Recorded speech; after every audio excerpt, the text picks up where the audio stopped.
Welcome back to the EdTech Conference 2022, Education Inside Metaverse. It's time to dive into the second session with even more insightful keynotes.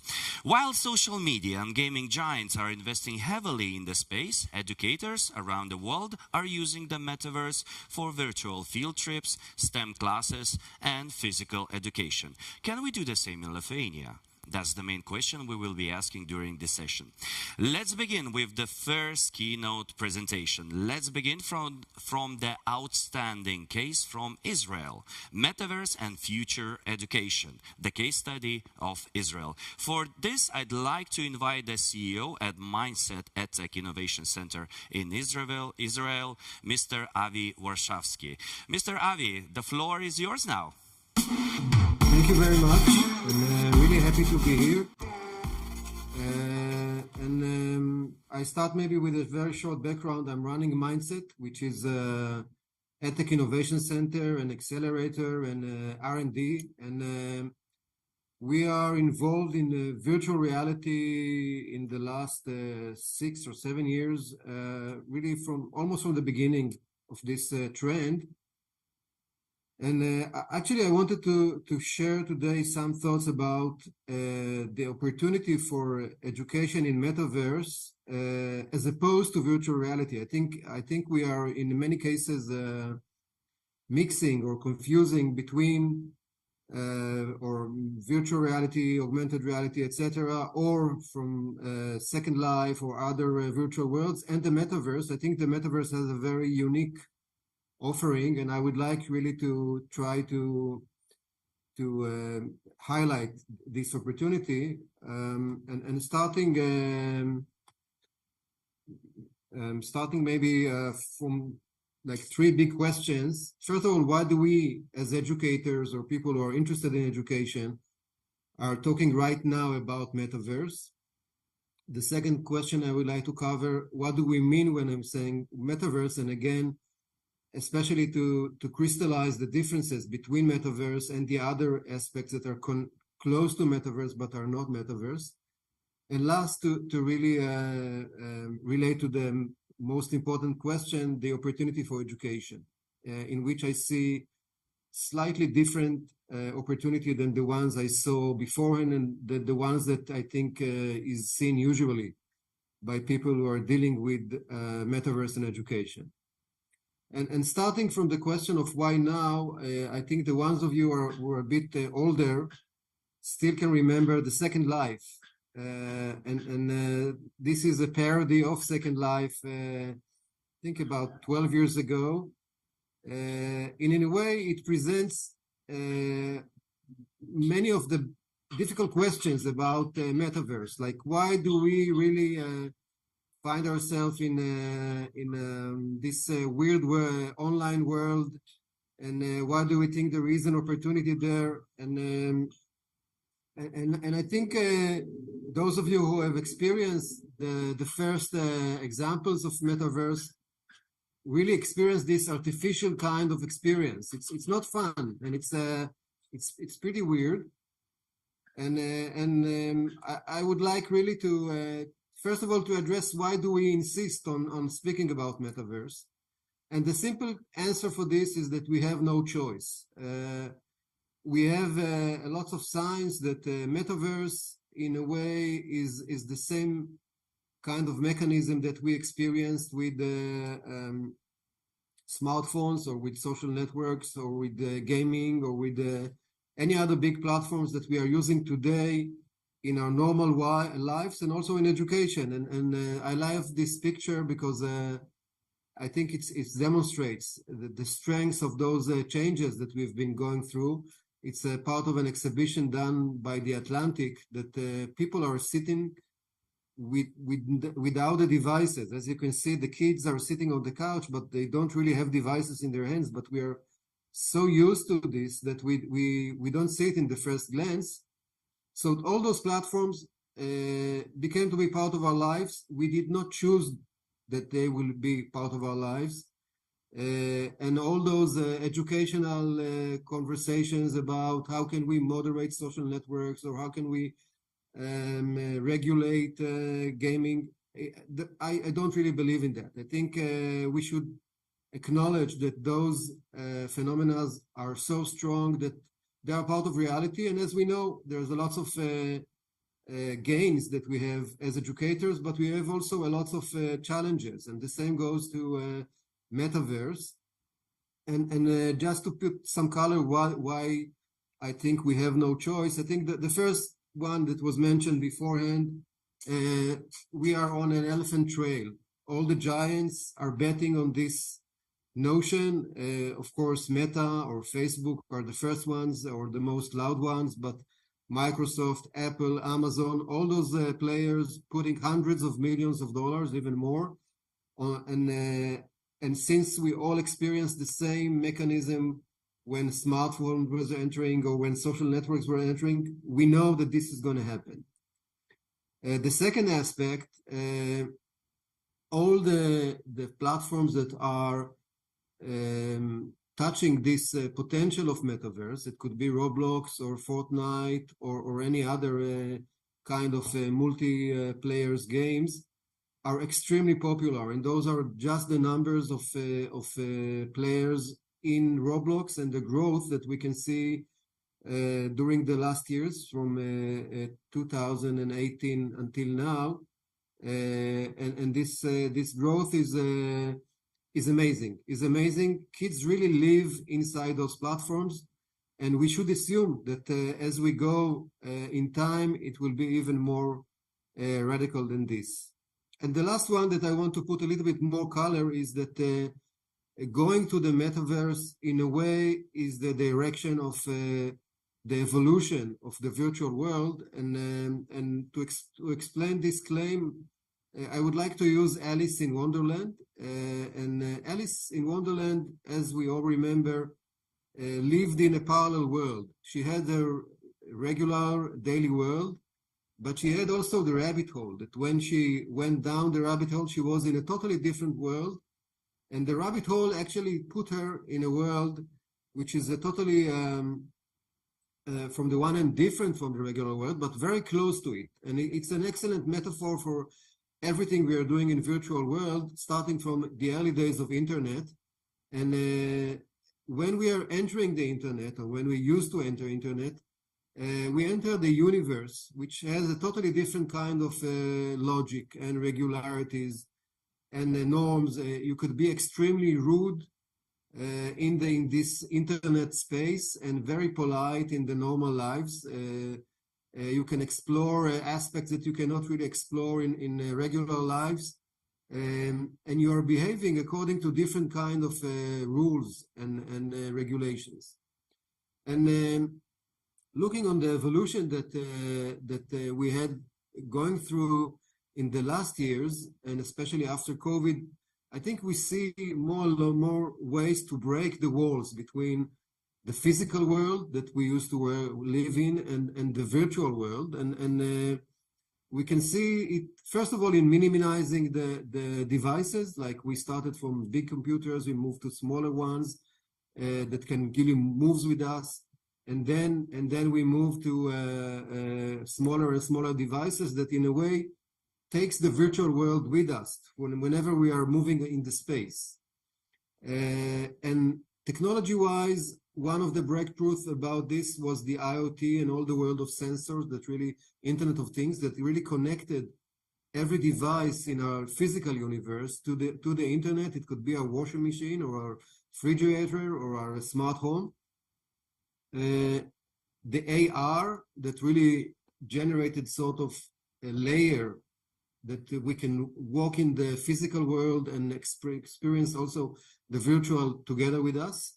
And last, the Metaverse, which brought all the way of behavior of the physical world to the online world and made us acting, moving, building, imitating the physical world inside the virtual one. So this is the evolution, and the whole energy is really turned and move towards this uniting the physical and the virtual world, and Metaverse is maybe the most advanced phenomena of this. And when I'm saying Metaverse, I think there's a lot of confusion between the technologies and the devices, and the actual offering of Metaverse. And I think that the most important offering that Metaverse has to offer us is really a change, a deep change, a paradigm change about the notion of internet. We got used to internet of information, which means we could navigate between text and pictures and videos. And now we are entering an era of an internet of experiences in which we are navigating between different experiences. It's a totally different kind of perspective of thinking. And we are starting from a world of watching and listening and reading and imagining and creating and playing. And we are moving to a world of being. We are really being. And this is so difficult for us to understand, for us as people who are moving in this transition.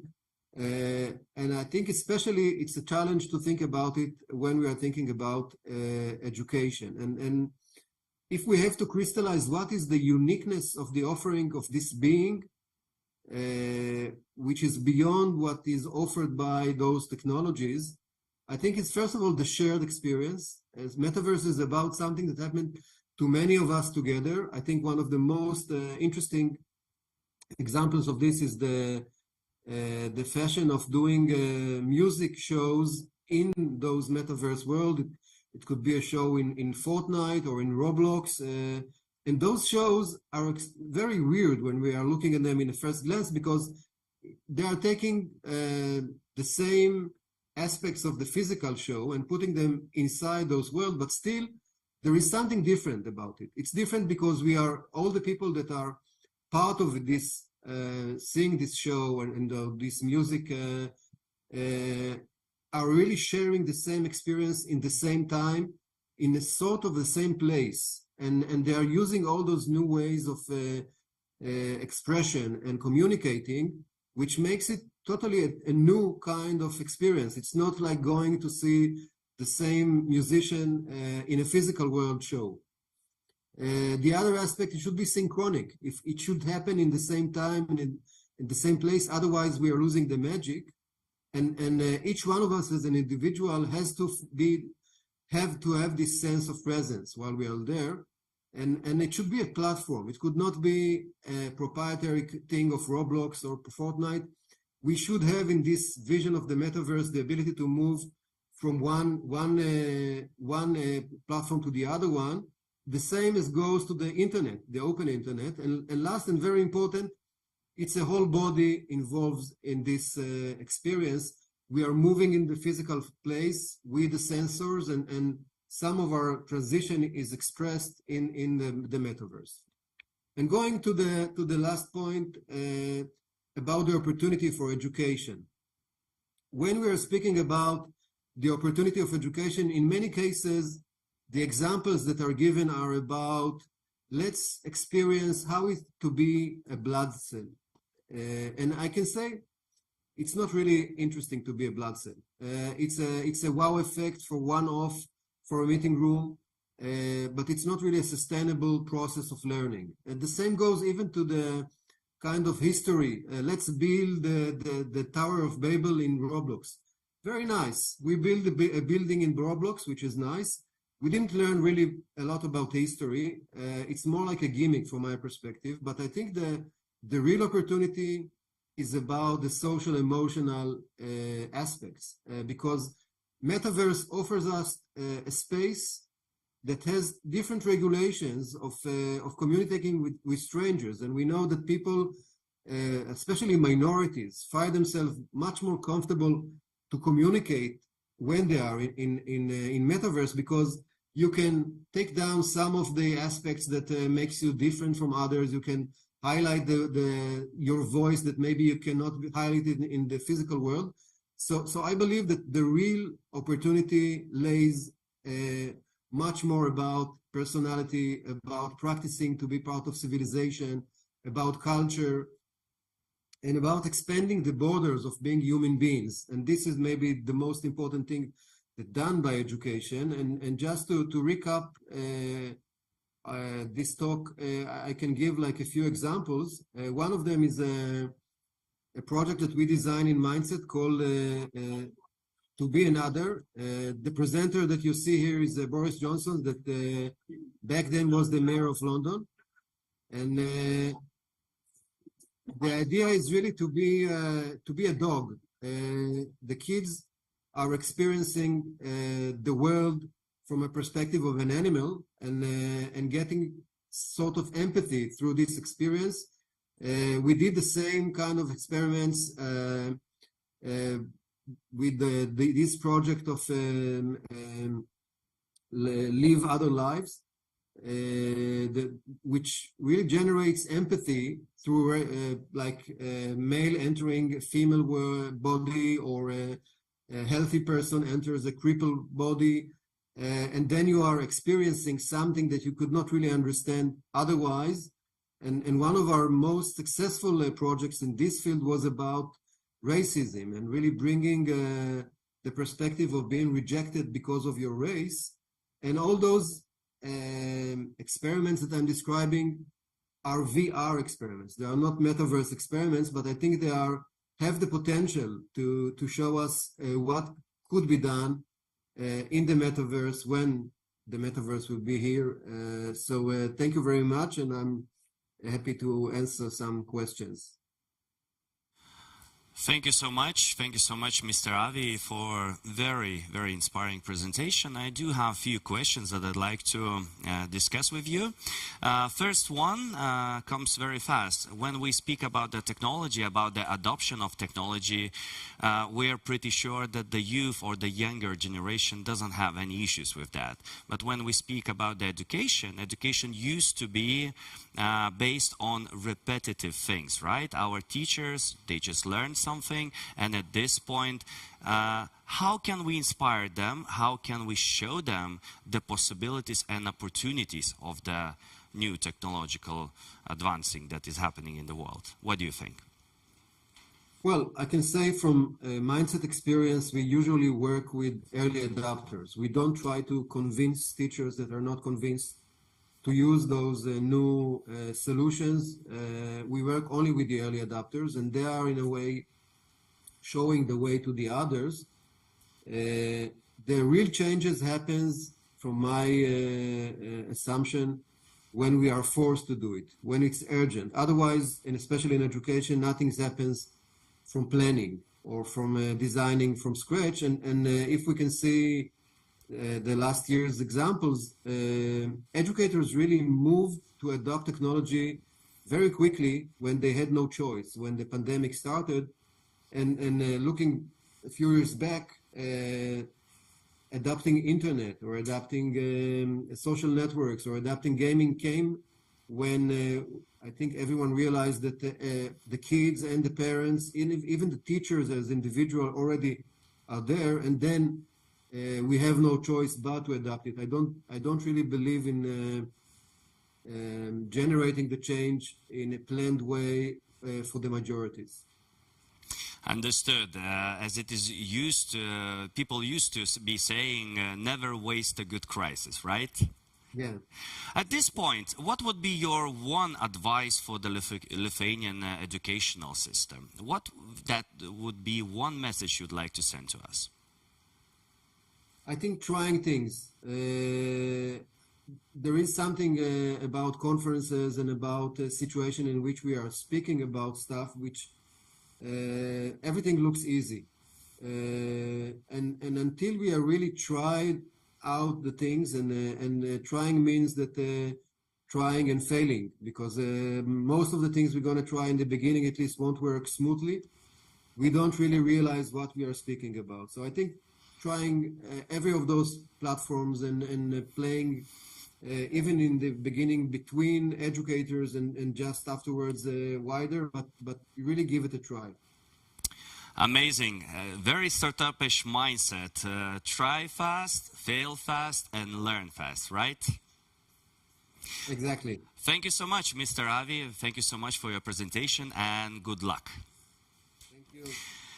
Inspired yet, everyone? Virtual reality can offer us even more. It's now time to listen to one more case study, but this time reality in virtual reality, project of the Ukrainian city of Bucha. For this, I'd like to invite lead of Gedimino Legionas, Eglė Radvilė.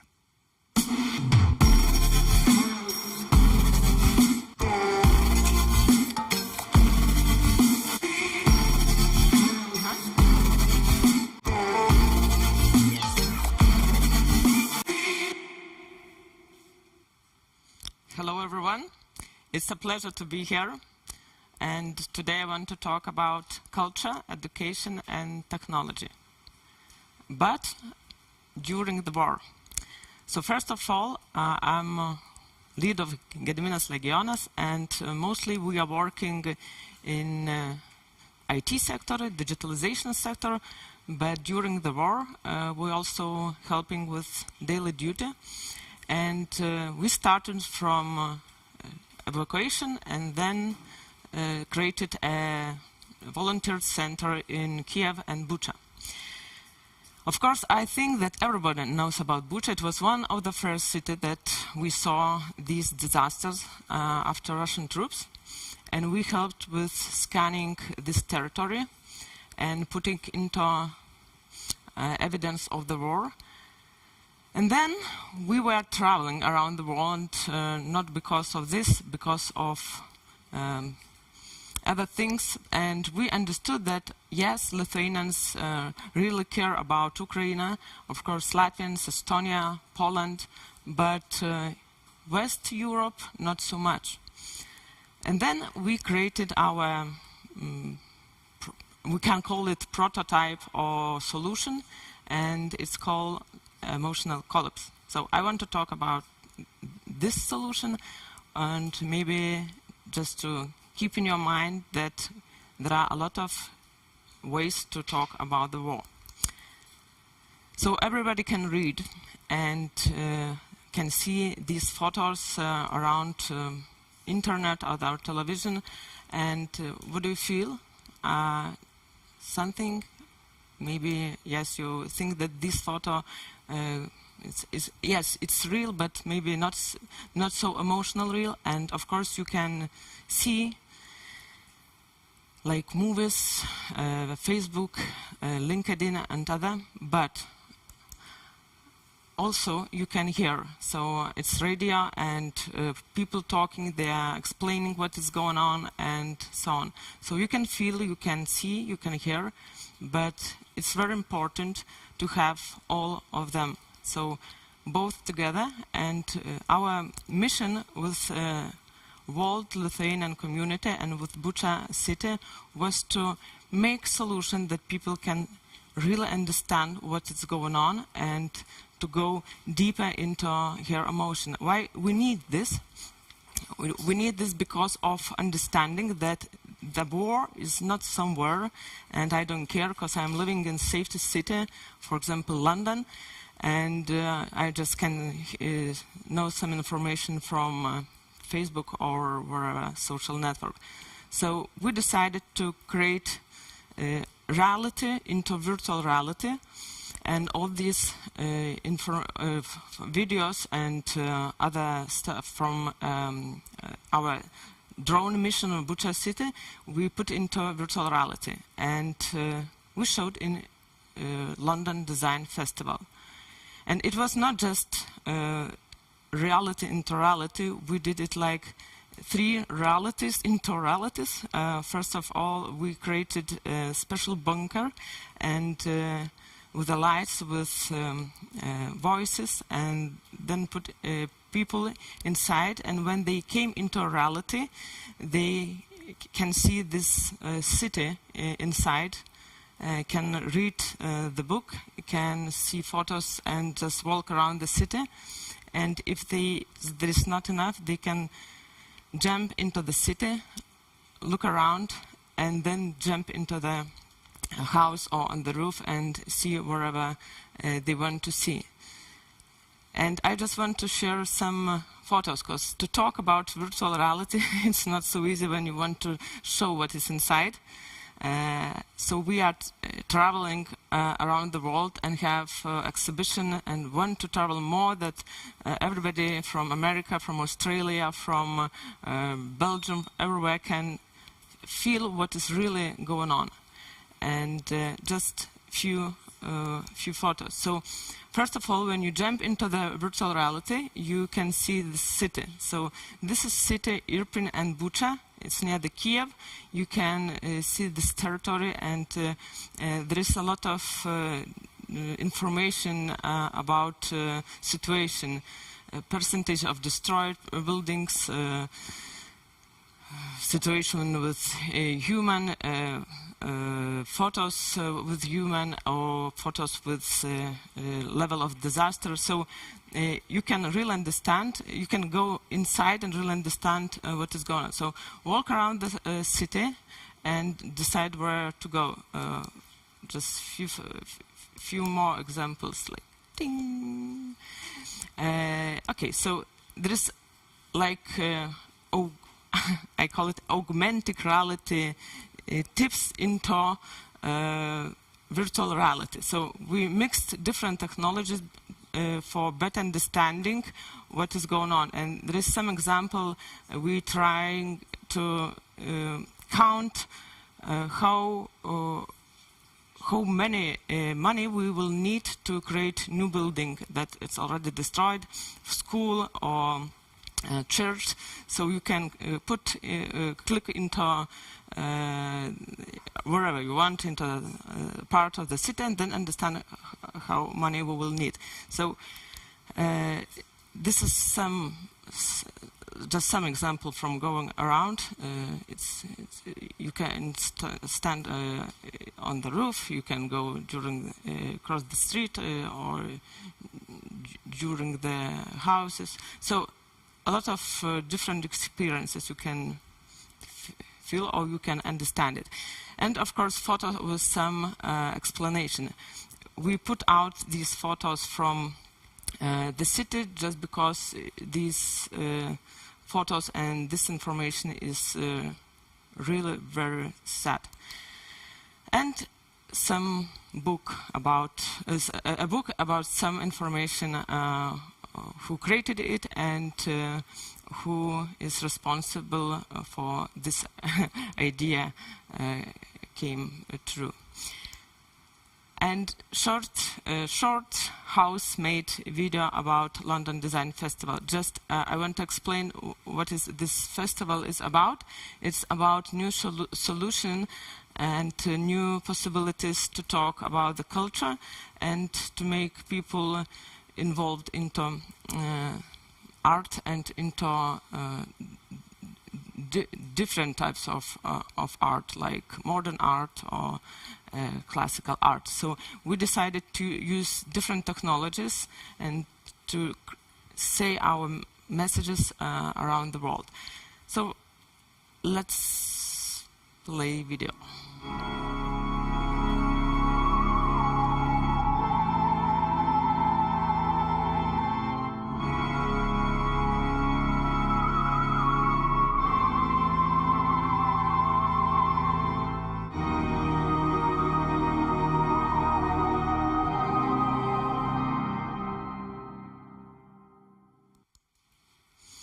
So short video just for remember that everybody can do something in different way using different technologies and to say the messages. So our messages was about the war, that is real, that you can feel it, and we used virtual reality for that.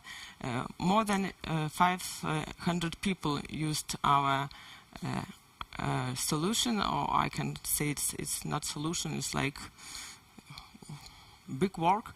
And they, of course, were very surprised that it's really going on. We saw it from the TV, we saw it from social network, but we cannot understand that it's really so much damage was done. So, okay, about results or insights or conclusion about digitalization and digital culture. So I think it's very important to understand that we can mix different areas like culture, digital, of course, science, and we can add education. And even it's now just starting all these mixing technologies. I think that this is the best way for pupils, for students, and for elders to understand and to have in their mind books, stories, or even war situation. And technology, I think we should think and we should make different types of technologies, not just for new product, but because of new type of education and new type of pronouncing these things that sometimes is forbidden or sometimes it's just blocked somewhere under the line. So it's for information and emotions. It's really very, very difficult to use computer, to use telephone, or to use any devices and to have real emotions. So virtual reality is just few possible seconds or few minutes to understand how these people are living, or how maybe the culture in this country or this city exists, and how these people can be with this damaged situation. So it was about virtual reality, about technology, about mixing technologies, but using war situation and using virtual reality. Thank you so much. Thank you so much, Eglė, for this interesting case. Can I ask you a personal question? No. But I'd like to. What this project actually meant for you, and did it actually make some impact on how you see the world? Yes, I think it's a very deep impact, not for me, but for all the team, of course, because we said, you know, we were here, we already understand, and we changed. So now we know that you maybe don't know. So we want to share about this real situation. And when I can see or I can hear people saying, this is somewhere, and oh, it's enough, I'm tired about the war, so maybe just sit and take your glasses, and please remember that it's not finished yet. I do understand you were traveling a lot and presenting this specific project. What was the most, let's say, shocking reaction that the person said or did after trying out this specific project? Yes, I remember. I even remember the face of this person. He said, "Oh, the war is real." Oh, really? No, Yeah. no, it's not only on the TV, right? Yeah. Okay, but when we speak about this technology itself, and we are today participating in an EdTech Conference, right? If you could apply this technology in some specific topic or subject in the schools, what would that be? History, ethical behavior, and biologic. Okay. And what do you think, what is the biggest problem today for us to be able to extremely speedy adopt this technology? Do we have anything we need, and we're just pretending that it's impossible? I think that people who are deciding that should be books or virtual reality really knows books but don't know virtual reality, because these people with virtual reality knows books and virtual reality. So we need more people in decision-making level, understanding what are technology helping people to understand real situation. And instead of the word or, we should write and, right? Yes. Thank you so much. Thank you so much for that. For everyone, I'd like to remind that was lead of Gedimino Legionas, Eglė Radvilė. Okay, let's move on to our third keynote speech or keynote presentation, and it's one more case study, this time from our neighbors. Let's learn from Poland. Disruption is around the corner. Poland case. Please welcome Deputy Director of GovTech Polska program in the Prime Minister's office, Antoni Ritel.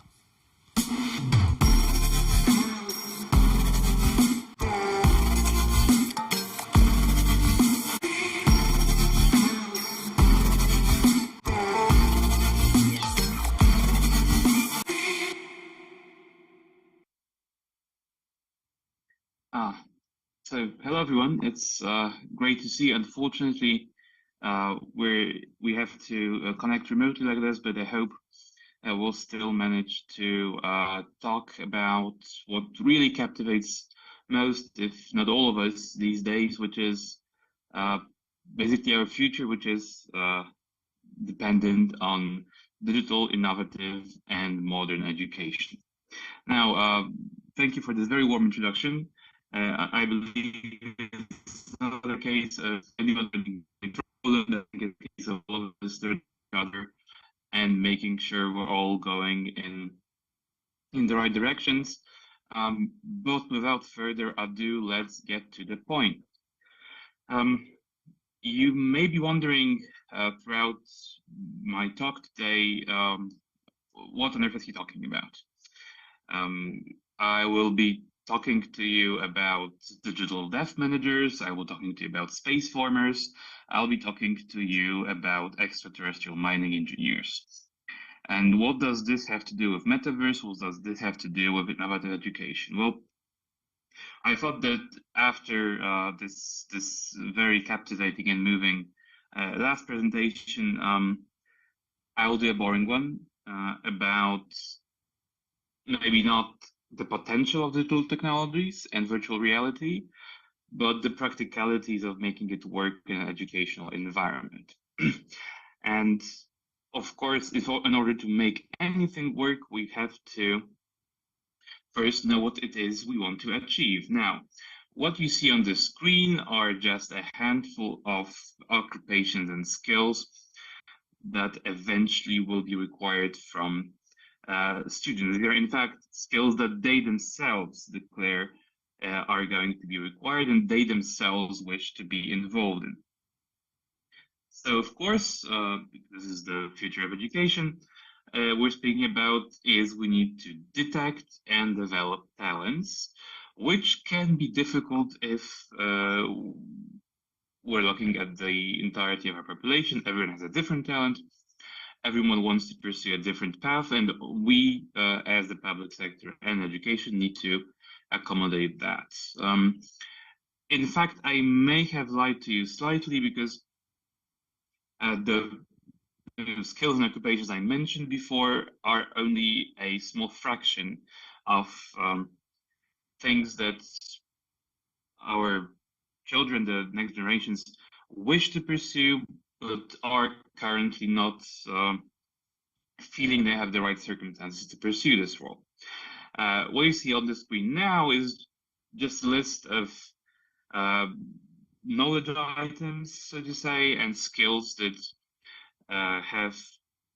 we have decided and aggregated to represent what is needed. And while we do technically teach programming from the very first year of school, maybe we are not exactly teaching everything else on this list here.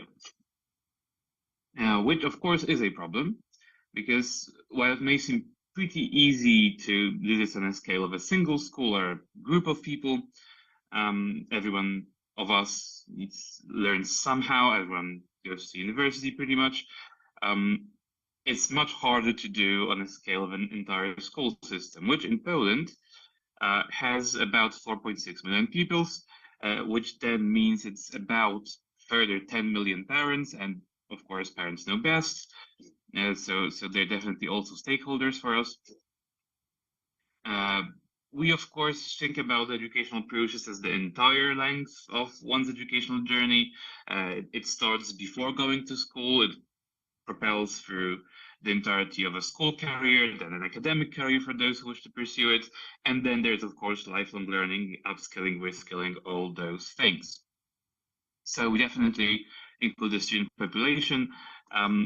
We then multiply this by the fact that we have 21,000 schools. So this actually is not the entirety of the picture, because schools, at least in Poland, just one of the types of educational institutions. So if you add all of them, if you add scouting, if you add intergenerational education centers, if you add vocational education centers, you'll end up at a number reaching 40,000. which employs about 700,000 people. So this is pretty much the largest system in our entire country, and I think the same applies to most of the other countries gathered here, which of course presents a difficulty because the larger the system, the harder it is to do what we just said was incredibly important, which was teaching those skills of the future to children. So obviously, the larger the system, the harder it becomes to focus on the individual dreams, aspirations, and talents of each and every one of 5 million students. Now, this is not a talk which aims to say it's impossible. This is a talk that's supposed to say it is possible because we're all believers in innovative and digital education. So let's get to the how. There was a long discussion, a lot of documents, a lot of expertise, a lot of institutes, a lot of research done. Eventually, we arrived at 3 pillars of successful digital transformation. They're actually in a reverse order, I would say. They're in the front order of importance, but they're in the reverse order of, let's say, timing that needs to occur before they materialize. Because for us, the most important thing, because this is the end product, this is our KPI, in fact, are the skills that future generations have, obviously. Then the middle ground is, of course, communication. It's communication between schools, between teachers, between students and teachers, and finally between every one of those and us as the administration that's supposed to facilitate the entirety of the process. And then last but not least, I know that it's talked about a lot, but it's in a way the simplest of the 3 pillars, which is equipment. So making sure schools have all the required tools to carry out a successful digital and innovative transformation. Now, it's pretty hard to get into all of those in a 15-minute talk, and I know there is also a short Q&A afterwards. So I would like to just say in advance that we're definitely available and very happy to talk about the specifics at a later point and also after the conference as well. This is supposed to be a learning experience for us just as much as everyone else. That said, let me just give you a couple of examples of things from every one of those categories. Now, this is a lot of Polish characters, and I definitely don't recommend trying to pronounce it unless you're very inclined to foreign languages. But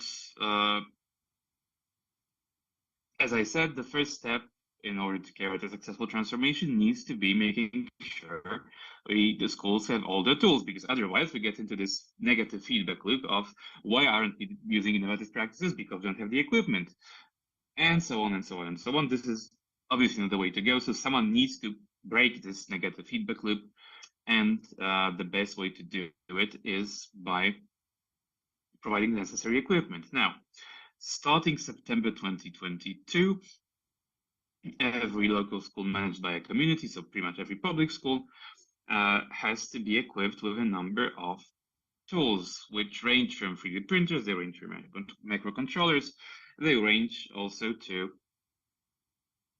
the video equipment, because you can see on one of the slides before that one of the key competencies that we've identified was, of course, not just building cool things, but also making cool things actually sound like cool things. Because as everyone knows, one thing is to have a good product, the other thing is to be able to sell this product. So I'm naming just a few of the list, but there are about 200 items on this list that are required now to have in every school. And you may think, why is this? And those more observant of you will also notice I did not mention internet. And the reason I did not mention internet is because that was done in 2018 already. Every school in Poland is supposed to be connected to at least 100 megabits. But coming back to the original question, why on earth do we bother with this? This is a huge investment, in fact, the largest investment in education history. And maybe there needs to be something going on behind this. And that's actually true, because equipping schools with things is just the first step. The second step is making sure that, okay, if you actually have those fancy modern tools, let's do something creative with them. And the way it works in Poland, as I'm sure it works in other countries as well, is that we as a central government set out a number of educational aims, so sort of these key skills that people graduating need to possess, and afterwards schools adapt to this movement and theory. And the same thing works in Poland. So we are now changing, in fact, those educational guidelines. We're also one of the first countries, if not the first country, that decided to implement officially games as part of high school curriculum. You may know the game This War of Mine, which was awarded a number of prizes. It's actually a commercially successful game, and some of our game studios decided to donate this for free, which we were very grateful for. And now it's becoming a part of the school curricula. And why? Because schools have all the equipment necessary to process those kind of things. This is, of course, a journey. This is not a done process, but we wanted to do a step in the right direction. I think this has to be an iterative process, because you can say, okay, it's cool to have a 3D printer, but what about computers? What about notebooks, laptops? These will come as well. There's a plan for those. But we believe that it's not about a one-off injection. It's about a journey that has to have its steps. Otherwise, it's just not successful. And now, one of the examples of things that are enabled by this very first step is being able to introduce new subjects. Up until now, Polish high schoolers had about 60 hours of entrepreneurial economic education. This is enough to cover one or two main topics. It's definitely not enough to cover every facet of a globally changing economy, especially now. This is why we are also experimenting with a new subject, which will be introduced since starting September 1st, 2023, so very, very shortly in educational terms. And one of the main changes that we decided to implement is for this subject to be sort of a laboratory of new subjects in themselves. So most of the curriculum will be digital, and also 30% of the final grade will be awarded based on a team participation project. And this is sort of different in every country. I know that some countries do not have sort of national final leaving exams, but Poland does. And in fact, this is the only thing that determines which university you go to. So this is pretty important to most of the students, and we wanted to make it actually be a practical exam of what people have learned on an entrepreneurship-based subject. If this is successful, we will definitely want to introduce more practicality to other subjects as well, but definitely, again, a step in the right direction on a very, very, very long journey towards making education innovative and practical. And seeing as I have about 2 minutes left, I want to say about one thing that sort of corresponds to my previous speaker, my predecessor. Obviously, this is not something which affects just one country. It affects all of us, and we all stand in support and solidarity with our Ukrainian neighbors, many of whom have had to, due to different circumstances, choose Poland as their temporary place of residence. In fact, there are about 250,000 Ukrainian students in Polish schools. And we want to make sure that for the time that they're here, we are good and proper custodians of their educational journey.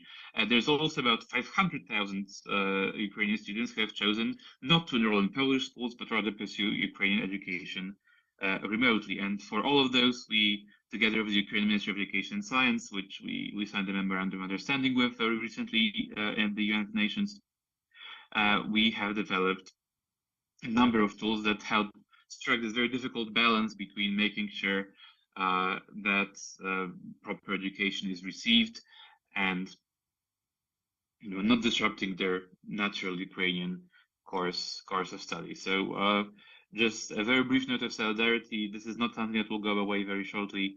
which we of course hope it would. It will resolve with an overwhelming victory, but this unfortunately will also take time. So just a very brief note that this is something which definitely will keep affecting all of us. And with that, thank you. I believe this is exactly 15 minutes. If I overstayed my welcome a bit, I do sincerely apologize. Thank you so much. Thank you so much, Mr. Anthony, for this insightful presentation. I do have a question that I'd like to address to you. Experimenting with technology usually comes with, let's say, tolerance towards the risk, right? When we have nothing to risk, then we play, and then we don't care if, for example, some failures happen. But when we speak about the education is a very important, let's say, thing in our life. What do you think are the main or the key risk factors the stakeholders should be looking at, or maybe some mistakes that can be avoided if you prepare for them? What would be your answer? Well, so I think education is one of those areas where you're expected to plan for a term which you don't plan pretty much anything else in, maybe infrastructure. I did mention business management. It's a new subject, and the results of this experiment will be known in at least 4 years, because that's how long high school lasts. And the actual impact of how many good graduates we'll have will probably be known 2 or 3 years since when they graduate and find a first job.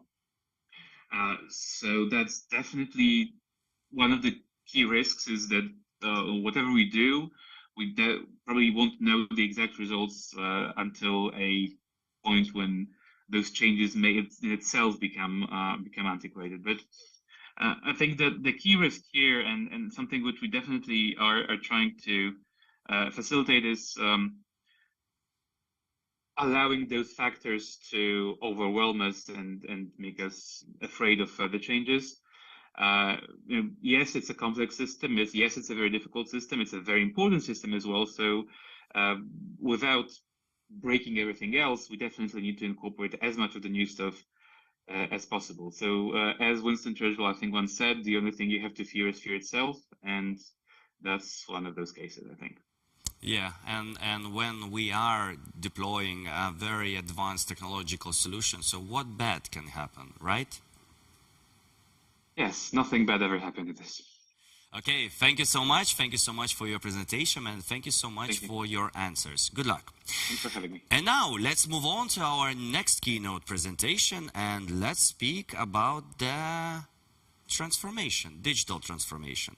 Digital transformation of any kind has to have someone to lead this, right? Can this be done by the new EdTech Center of the National Education Agency? Please welcome EdTech Visionary Specialist at EdTech Center, Justas Paulikas, with a presentation, Digital Transformation in Education, EdTech Center case.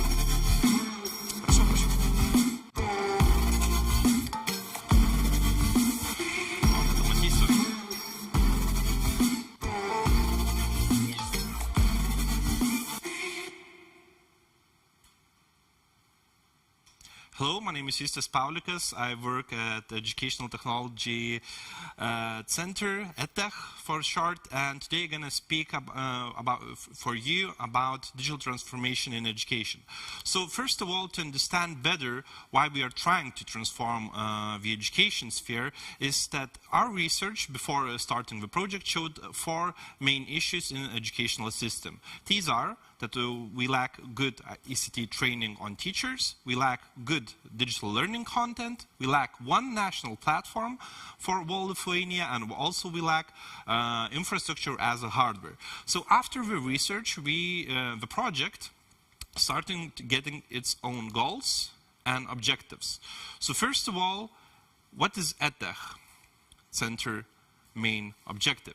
Is that using educational technologies and innovation to increase the efficiency of the education system and the quality of learning outcomes. What does that mean, and how are we going to achieve that, of course?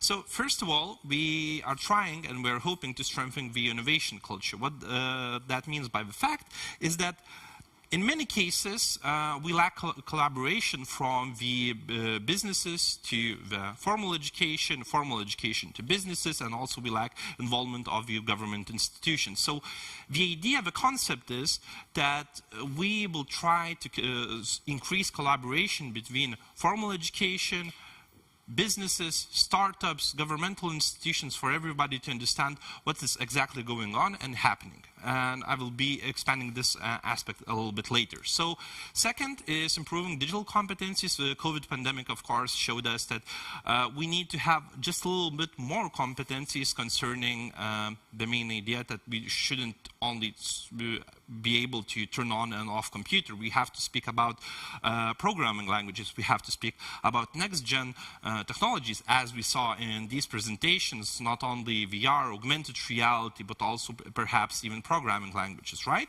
And creation of the digital content.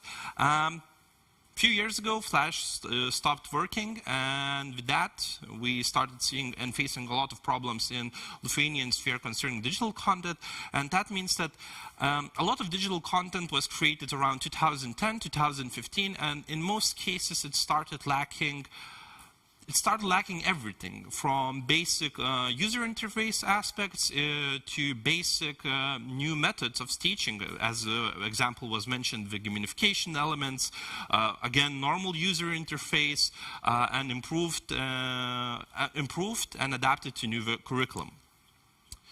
So the idea of strengthening innovation culture. Like I mentioned before, it's deeper cooperation between schools, teachers, government institutions, and business. What does that mean?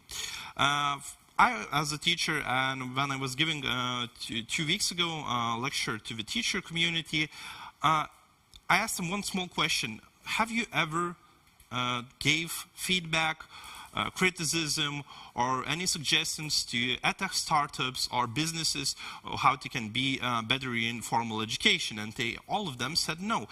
Me personally, as a teacher, also never experienced collaboration, deeper collaboration with businesses, giving them constructive feedback.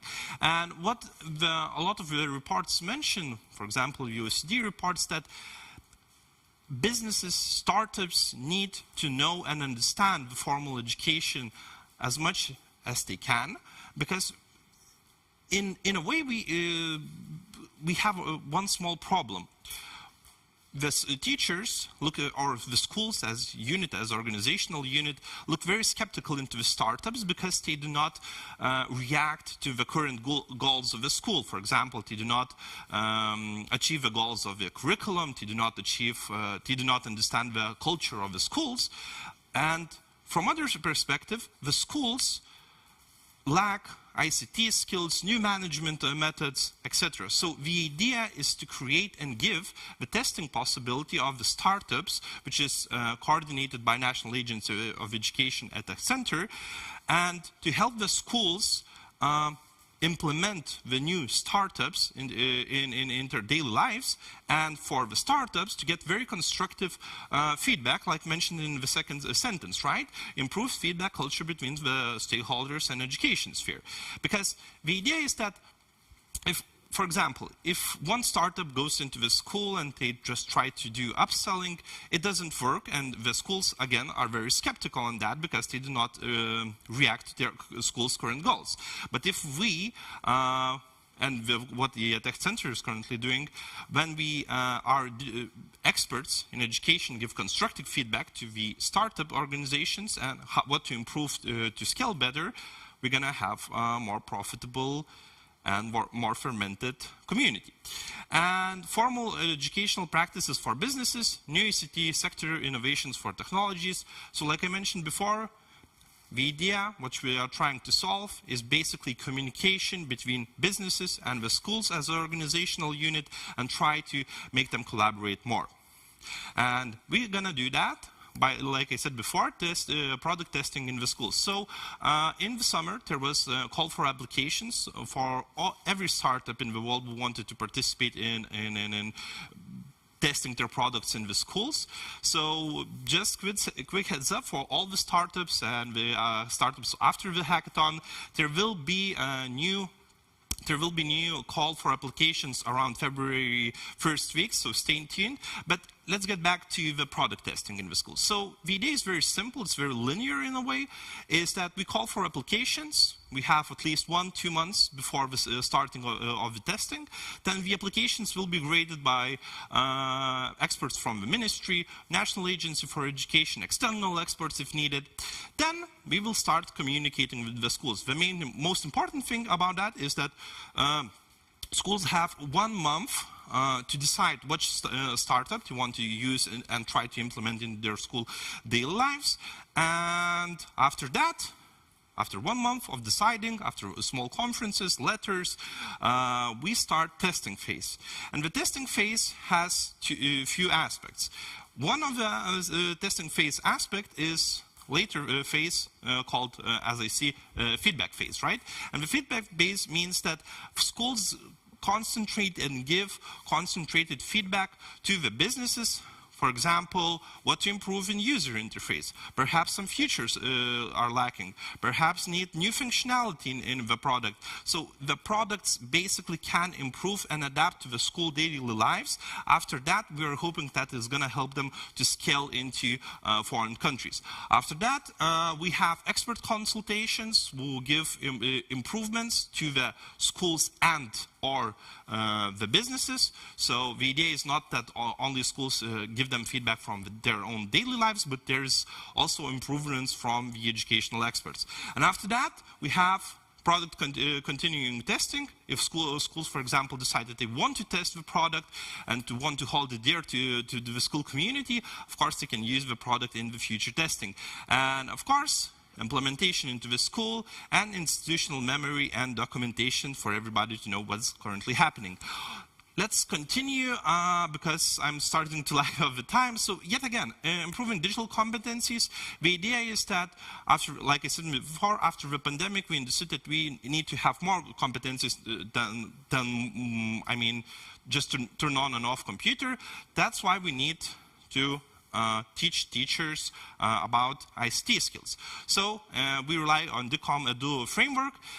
The idea is that to have formal studies, teachers have the opportunity to study and get AT master's degree or study AT models. What is currently happening right now at Vilnius University, Kaunas Technology University, Vytautas Magnus University, etc. So basically the teachers are using the possibility to improve their ICT skills at the moment. Of course, we have training and seminars. Teachers can improve their digital skills in those seminars, which are fully financed. And of course, like I mentioned before, they can use and go to the other countries for improving their competencies. Last but not least is digital learning skills. Tools, right? And the project result is to start 69 learning tools, which will be based on a few more updated aspects. First is to have products updated to a curriculum, which is going to take into effect 2023, so basically next year. These tools have to be adapted to special needs. Inclusion is a very important topic, not only in this government, but important also in a tech sphere. Personalized education, so the idea is that to create more and more personalized learning tools for the children. Everything has to be free for the schools to use. That's a very important aspect because we cannot, after this project, and this EdTech Center shouldn't start asking schools to pay for their products. Variety, that basically what we're trying to say with variety, it means that we're not hoping that we're gonna have like a small website with a small video game, but we're hoping that we're gonna have simulations, virtual reality, augmented reality tools to use for the schools, and the skills that basically the teachers can be involved in creation process. That what it means that, and also what I mentioned before concerning improving innovation culture, is that the teachers should be able to give the feedback for the businesses to improve their products. So the fourth aspect is that after COVID pandemic, we started seeing a lot of problematics concerning infrastructure. If I'm correct, around 40% of the computers in Lithuania, especially in rural areas, are 5 years and older. So we have to update the hardware for the newest demands. And the idea is that, as you see from the slide, in the past 2 years, Lithuania spent 46.7 million to digital equipment in educational institutions. That means tablets, that means computers, that means digital infrastructure. So what we are hoping to achieve with the EdTech project is that in 2030,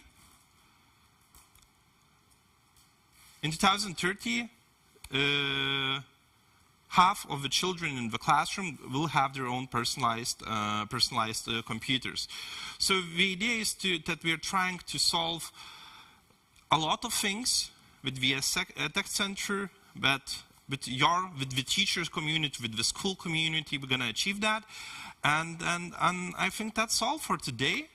If you need any help, if you need for schools, businesses, if you need any help, just contact us. We're going to help you to get straight into the business. So yeah, that's all.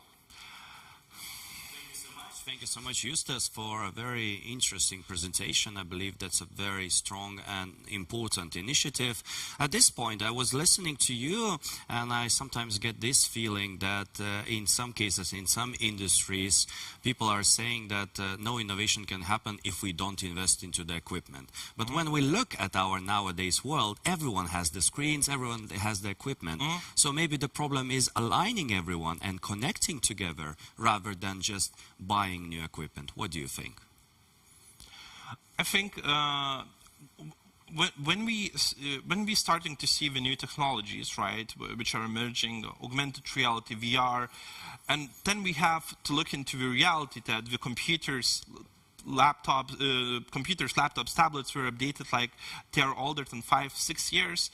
The most of the software, for example, HTML5, when it came to effect, most of the software won't be able to launch on very, very old infrastructure.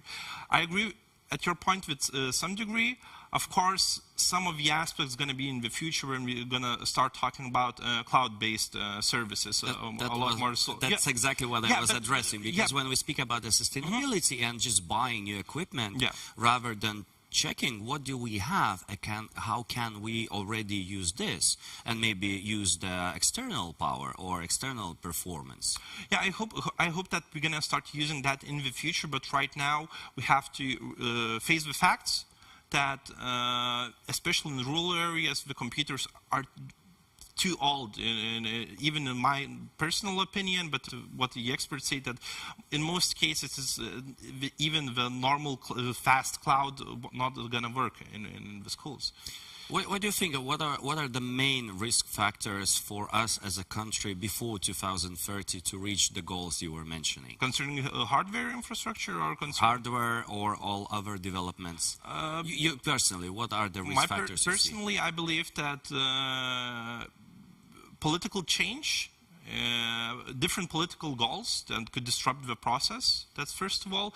And second of all, what I fear the most that if something happens in 3, 4, 5 years perspective, which what is going to be ground changing, we won't be able to adapt very fast. What I mean, just one small sentence, when you think about that, the smartphones started happening in every pocket in our lives just 10 years ago. So when I'm talking about what's going to happen 8-10 years in the future, my biggest fear is that so much technological advance is going to happen that we won't be able to fast to adapt. But I hope that the EdTech Center, with improving innovation culture, gonna help Lithuanian educational system. You know, when you're thinking, looking back, last 3 years, we have such a high technological tolerance towards the technological adoption. We shouldn't waste this crisis, right? At this point, we have a lot of people that are watching us now on 15min.lt, and maybe they are not tightly connected to the education field per se. What would be your message to them, for example, if they see or they feel a need to join the initiatives? where should they start? And how can they connect, for example, to EdTech, and with which topics or subjects they could approach you? Okay. Or maybe you need some help from them. Yeah, so first of all, write me on LinkedIn, Justas Paulikas. If you want to start to test your startup or business in the schools. After the grading process, it's going to be great, and I think you will be able to start if you pass the grading process. So if you want to connect with the EdTech Center, the best to do that with LinkedIn. Of course, you can do via email and go to National Agency Education website, and there you're going to find the information and contacts of us. But the main message, I think, is just not to be afraid to experiment and test new things. I think in a way, we are embracing a very interesting moment in our society, not only in Lithuania, but in the world, what was heard from every speaker today. And we just have to embrace the new technologies, the new era, and yeah, just not to be afraid to test new things, I think, yeah. The future is bright, right? Yeah, the future is very bright. Okay, thank you so much for that. Thank you so much for your presentation, and thank you so much for the answers. Ladies and gentlemen, that was EdTech Visionary Specialist at EdTech Center, Justas Paulikas. And now let's move on to our next speaker. Creativity and gaming can be synonyms, right? The next presenter is asking how today's game designers are already designing our future. Please welcome co-author of an EdTech startup for game-based learning, Free Cubes, successful YouTuber Darius Kniūkšta.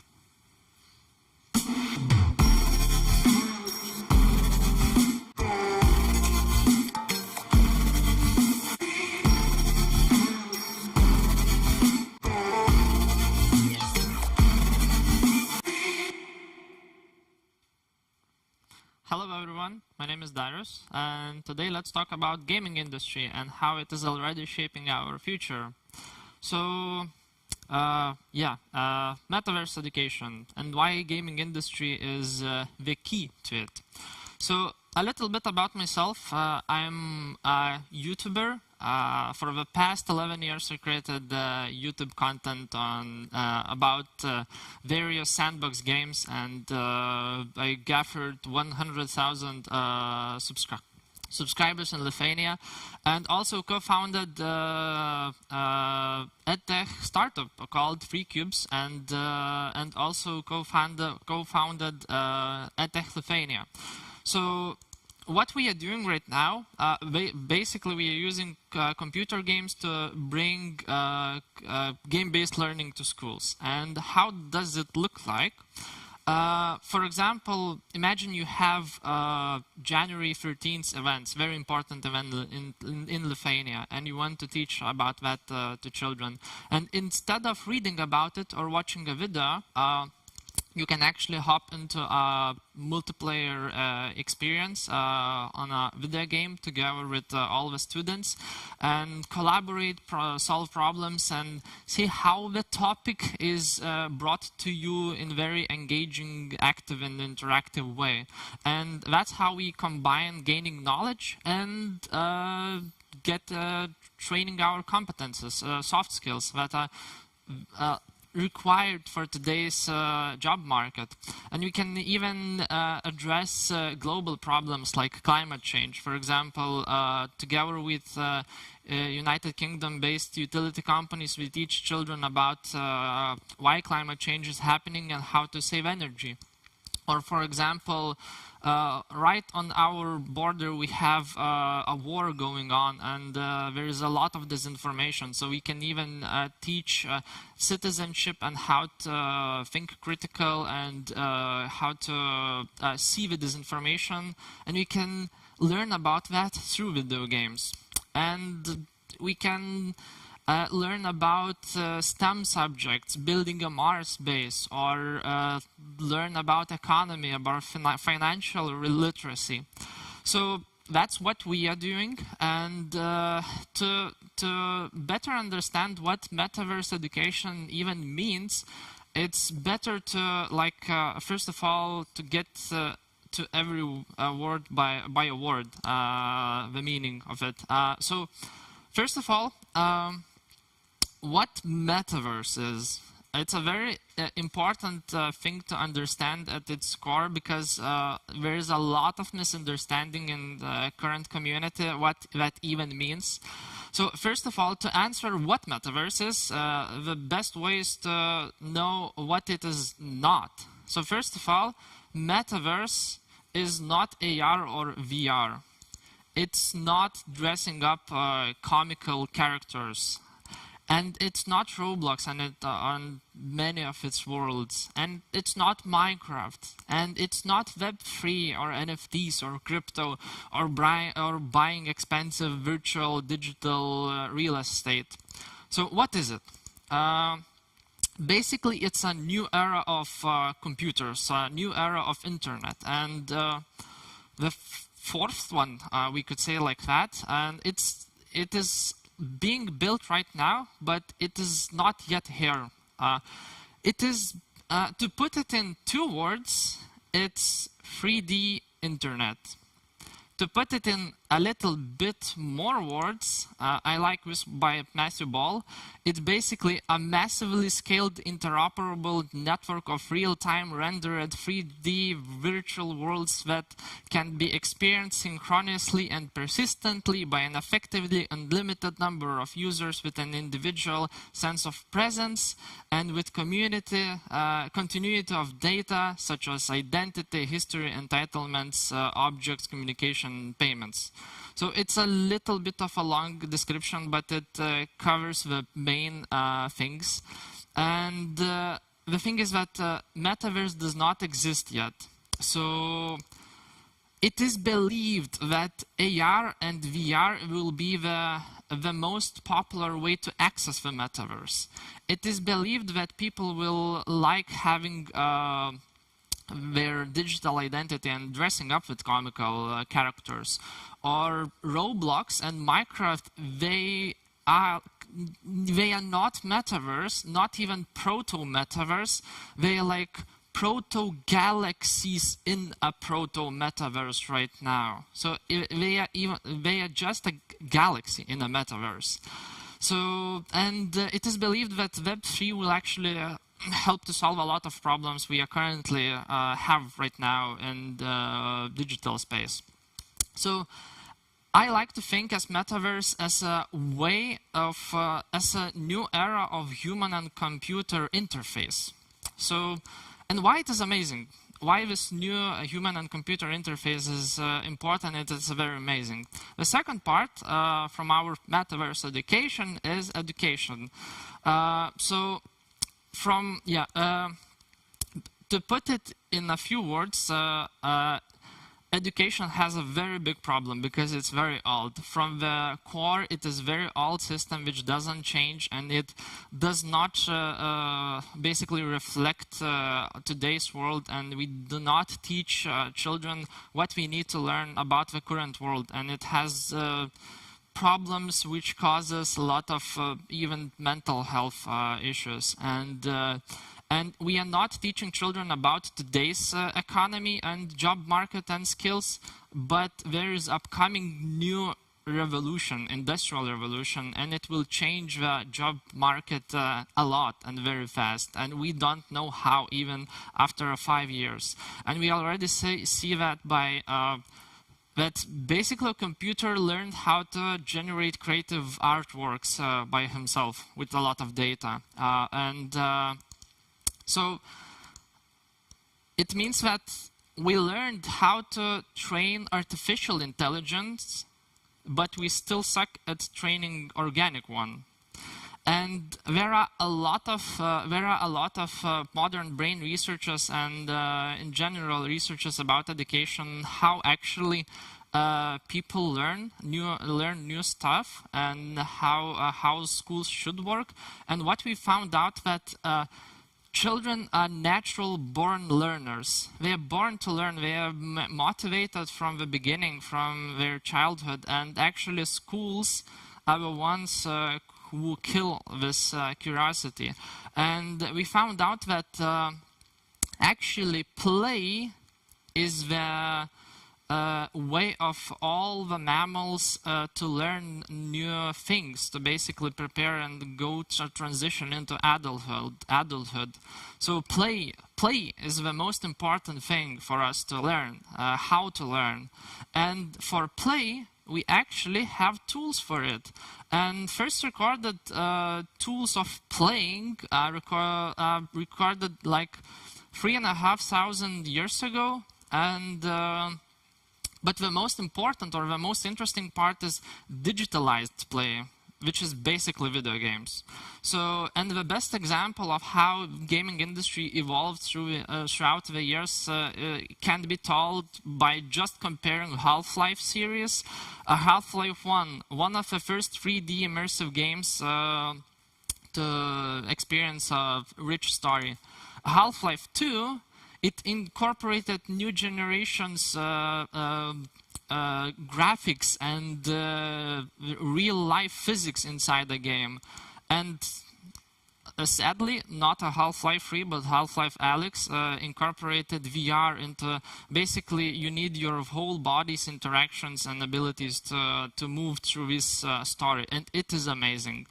So basically, gaming industry learned all the aspects of what we need from education. It is interactive, it is active, it is engaging, it is giving us challenges, and it can be very adaptable. So for example, for the past decades, there are two genres emerging from the gaming industry and evolving very rapidly: simulation games and sandbox games. So for example, Minecraft, it is basically evolved around collaboration, self-expression, and creativity, where children can basically create whenever we want. Minecraft doesn't have a goal. You can put set your own goal for this game.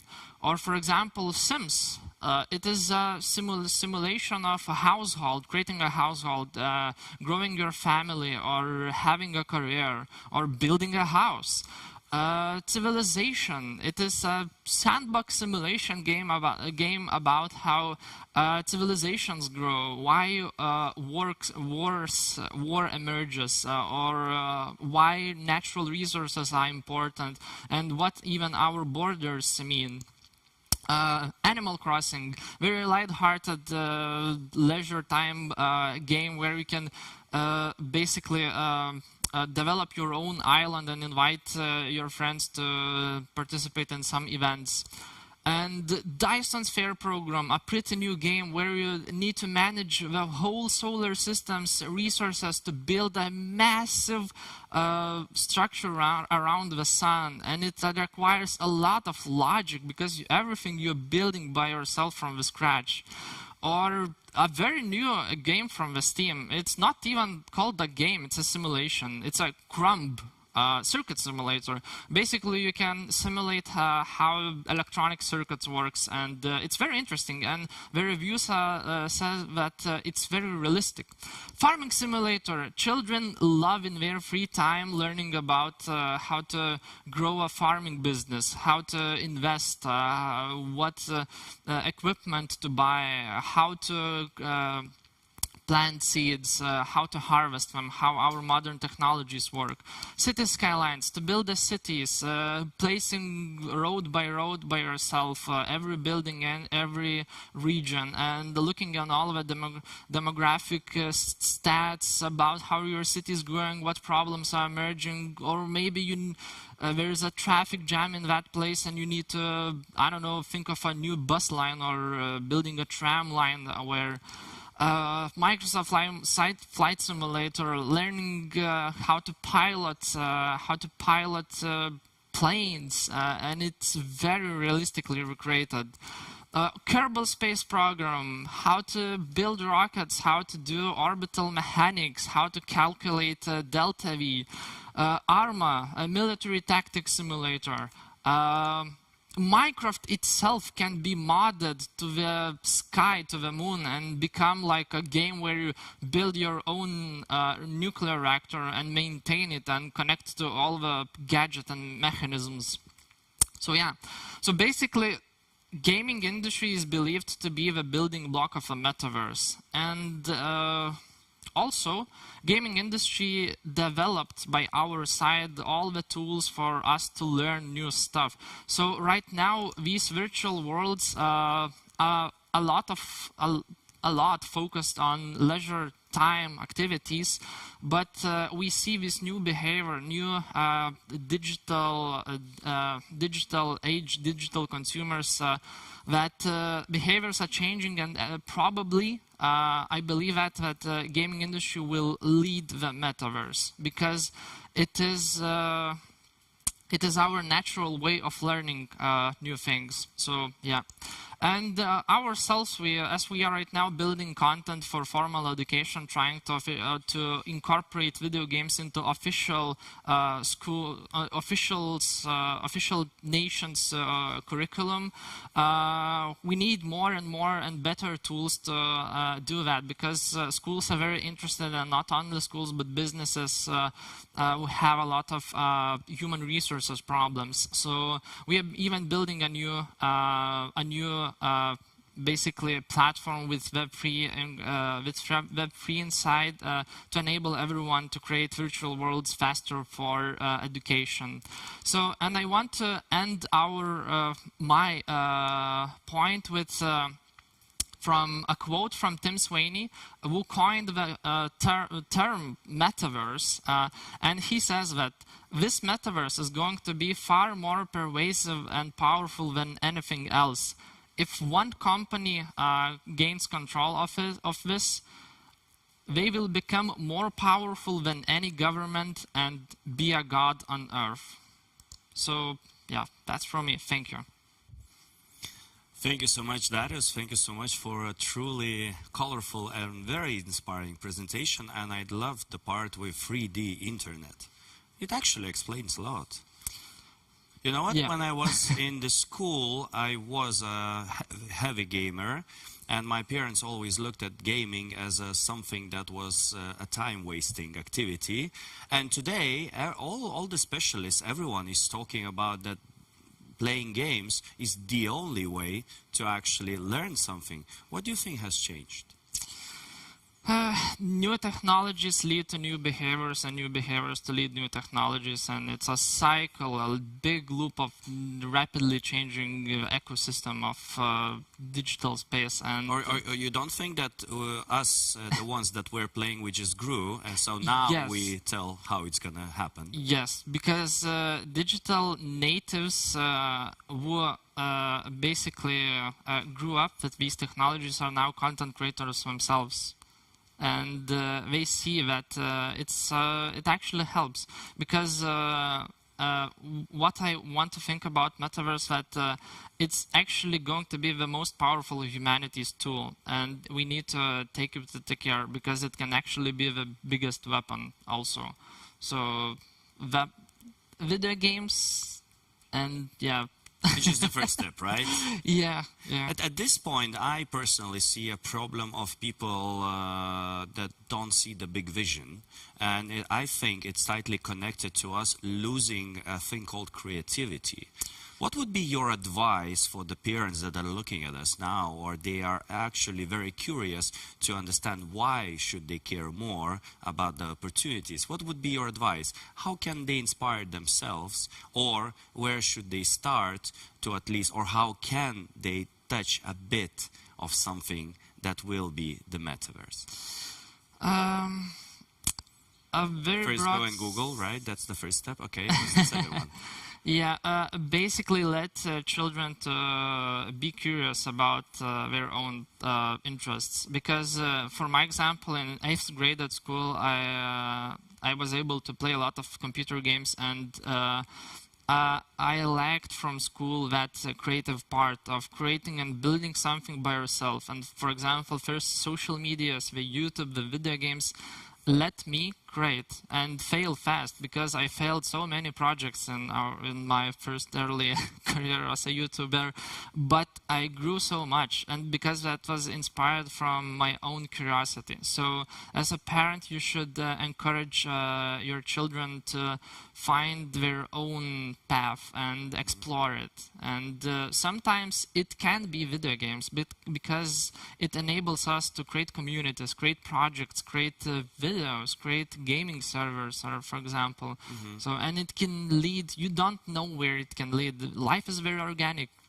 Okay, but at this point, let me be a bit of devil's advocate, right? Yeah. Everyone's speaking about the creativity, allow people or kids to be inspired, but at the same moment, the specialists are starting to talk that the kids that are spending way too much time on the screens, they lose the sense of reality, and they lose the skills of actually talking to people, to other kids. So how to fight this risk factor, and what would be your advice for the parents that are looking, they really would like a kid to understand the future, but at the same moment not to lose the feeling of real life? Yeah, it's a very important topic, and very important, very hard one to uncover, because as children actually like a lot engage into video games a lot, but the video games itself themselves are not the reason for it. It's a very huge cultural and society thing that while, for example, Facebook let us connect with everybody on the opposite side of the world, but meantime our close relationships, close communities broke down. So we are dependent on it. So it's a very important topic, and most of it can be addressed in school and by parents, but it's not how we outlaw the technologies, but basically creating new cultural behaviors, how we consume it, because we don't know how to consume technologies. We don't know how to consume social medias and video games. They can be like candy with a lot of sugar. Sometimes it's good, but if you don't know when to stop, it's bad. So it's very important to incorporate these things in early life stages. And never skip the emotional intelligence lessons, right? Yes. Okay, I cannot stop myself from using a chance to speak to a real YouTuber. We do have also the teachers watching us now, this feed, this conference. What would be your advice for the teachers that struggle on grabbing the attention from the kids that are used to watch a lot of YouTube? Any tips and tricks for them to learn? Use it as a tool. Not block it, not outlaw it, but if children are really interested in that part of a, I don't know, video game, for example, ask them to create a presentation about it. Ask to somehow incorporate into official curriculum about some topic, or how some topic can be revealed through some video game, for example. So always use it as your advantage. It's not your enemy. So yeah. Okay, thank you so much for that. Ladies and gentlemen, that was Darius Kniūkšta, EdTech Startup for Game-Based Learning Free Cubes representative. Thank you so much for your presentation, and thank you so much for your answers. Thank you. And that's it. Our second session has come to an end. And thank you, everyone, for your attention. Next session, Future Technologies or the New Normal, will start at 1 p.m. Please check for the next live feed. The link, it should be next to this specific broadcast. Stay tuned for more interesting keynote speeches.